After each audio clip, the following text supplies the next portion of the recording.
విశాఖలో Sharmila steel plant కార్మికులకు మద్దతుగా దీక్షకు దిగారు. చంద్రబాబు 48 గంటల్లో 4200 మంది స్టీల్ ప్లాంట్ కాంట్రాక్టుల కార్మికులను వెంటనే పనుల్లోకి తీసుకునేలా చర్యలు తీసుకోవాలన్నారు. లేకపోతే నిరాహార దీక్ష ప్రారంభిస్తామని హెచ్చరించారు. కుర్మన్నపాలెం స్టీల్ ప్లాంట్ దీక్ష శిబిరంలో కార్మికుల ఆందోళనకు సంఘీభావం తెలిపారు. దీక్ష శిబిరం వద్ద రోడ్డుపై బైఠాయించి కేంద్ర రాష్ట్ర ప్రభుత్వాల తీరుకు నిరసనగా తెలిపారు. కనీసం నోటీస్ ఇవ్వకుండా కాంట్రాక్టు కార్మికులను తొలగిస్తుండడం దారుణమని, నిర్వాసితులకు ఉద్యోగాలు ఇస్తామని ఇవ్వకుండా రోడ్డున పడేశారని మండిపడ్డారు. కనీసం కాంట్రాక్టు పనులు చేసుకునే వీలు లేకుండా చేశారని ఆవేదన వ్యక్తం చేశారు.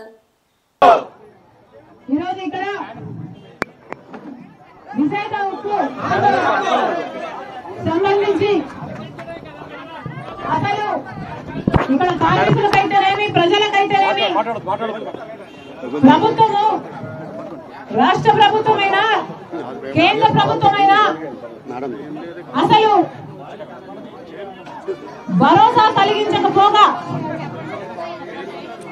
1329 రోజులుగా రిలే నిరాహార దీక్ష చేస్తున్నారు. భరోసా కల్పించకపోగా ఈరోజు 4200 మంది కాంట్రాక్ట్ ఉద్యోగస్తులను నోటీసు కూడా ఇవ్వకుండా తొలగించారు అని వింటున్నాం. ఇద్దరు గుండెపోటుతో మరణించారు అని కూడా వింటున్నాం. ఇది దారుణము, దుర్మార్గము. ఇలా ఎందుకు చేస్తున్నారో కేంద్ర రాష్ట్ర ప్రభుత్వాలు సమాధానం చెప్పాలి. ఏది అడిగినా కేంద్ర ప్రభుత్వం చేస్తుంది, కేంద్ర ప్రభుత్వం చేస్తుంది అని చెప్తున్నారు. మరి కేంద్ర ప్రభుత్వంతో పొత్తు పెట్టుకున్న ముఖ్యమంత్రి గారికి ఏ సంబంధం లేదా? ముఖ్యమంత్రి గారు వచ్చి ఈ కార్మికులకు, ఈ పరిశ్రమకు భరోసా ఇవ్వాల్సిన అవసరం లేదా?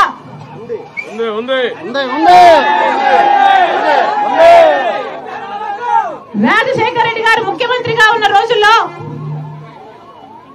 మన ఆంధ్ర రాష్ట్రానికే, ఉమ్మడి ఆంధ్ర రాష్ట్రానికే విశాఖ ఉక్కు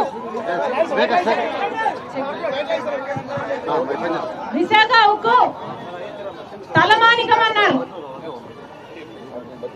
మనందరం గర్వంగా చెప్పుకోతగ్గది అన్నారు విశాఖ స్టీల్ గురించి రాజశేఖర రెడ్డి గారు. ఆయన ముఖ్యమంత్రిగా ఉన్న రోజుల్లో ఎన్ని రకాలుగా వీలైతే అన్ని రకాలుగా విశాఖ ఉక్కును ఆదుకున్నారు. ఆ రోజుల్లో 3 మిలియన్ టన్నులు ప్రొడ్యూస్ చేసే ప్లాంట్ అయితే 7 మిలియన్ టన్స్ వరకు ఇది ఉత్పత్తి చేసేటట్టు రాజశేఖర రెడ్డి గారు ప్రోత్సహించారు. అంతేకాదు 20 మిలియన్ టన్నుల యూనిట్ గా దీన్ని తయారు చేయాలి అన్న బ్లూ ప్రింట్ కూడా రాజశేఖర రెడ్డి గారు తయారు చేశారు. ఒక క్యాప్టివ్ మైన్ సొంతంగా విశాఖ స్టీల్ ఉండాలి అని రాజశేఖర రెడ్డి గారు ఆ రోజుల్లో అనంతపురం జిల్లాలో ఒక క్యాప్టివ్ మైన్ ఏర్పాటు చేస్తూ ట్రైపార్టీ అగ్రిమెంట్ కూడా చేశారు. కానీ దురదృష్టం ఆయన వెళ్లిపోయారు. ఆ తర్వాత వచ్చిన ప్రభుత్వాలలో ముఖ్యమంత్రుల్లో ఒక్కరంటే ఒక్కరైనా మళ్ళీ విశాఖ స్టీల్ గురించి ఆలోచన చేశారా?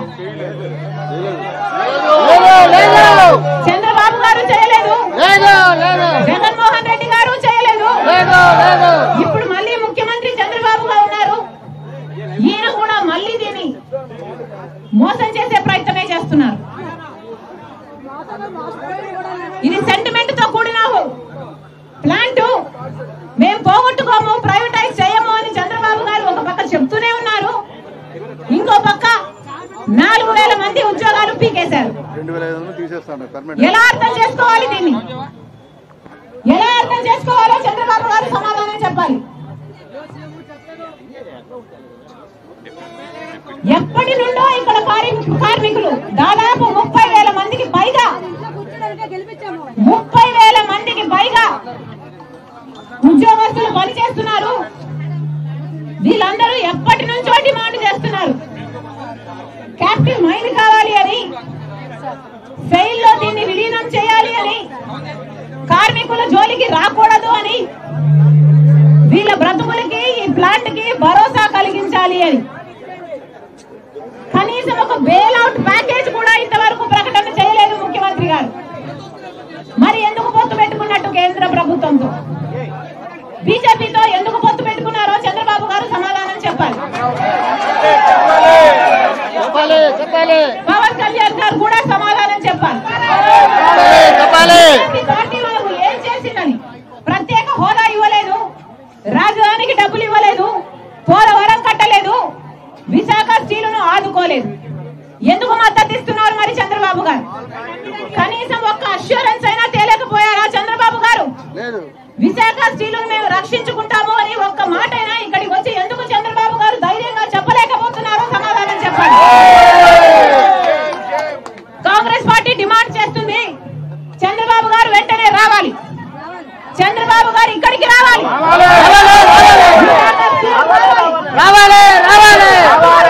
పవన్ కళ్యాణ్ గారు రావాలి, ఇక్కడికి వచ్చి ఇక్కడ కార్మికులకు భరోసా ఇవ్వాలి.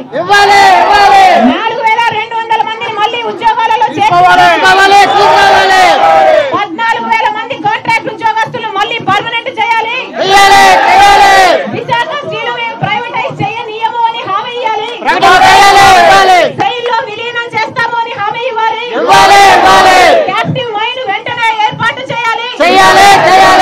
విశాఖ స్టీలు కానీ ఈ కార్మికులు కానీ ఏ లోటు ఉండదు, ఏ డోకా ఉండదు అని హామీ ఇచ్చిన తర్వాతనే చంద్రబాబు గారు ఇక్కడ నుంచి బయలుదేరి వెళ్ళాలి.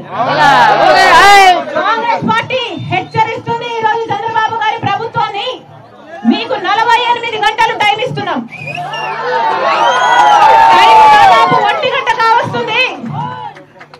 టైం దాదాపు 1 గంట కావస్తుంది. ఈ రోజు 2వ తేదీ, 4వ తేదీన 1 గంట లోపు ఈ 4200 మందికి మళ్ళీ ఉద్యోగాలు ఇస్తున్నాము అని మీరు చెప్పకపోతే, ఇన్ రైటింగ్ మీరు చెప్పకపోతే, వాళ్లకు భరోసా కల్పించకపోతే, రాజశేఖర్ రెడ్డి బిడ్డ కాంగ్రెస్ పార్టీ అధ్యక్షురాలు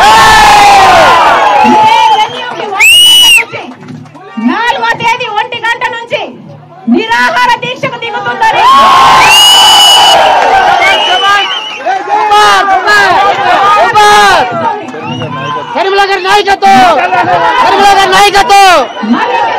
నాయకత్వం 48 గంటల లోపు 4200 మందిని మళ్ళీ ఉద్యోగాల్లోకి తీసుకుంటున్నాము అని హామీ ఇవ్వాలి చంద్రబాబు గారు.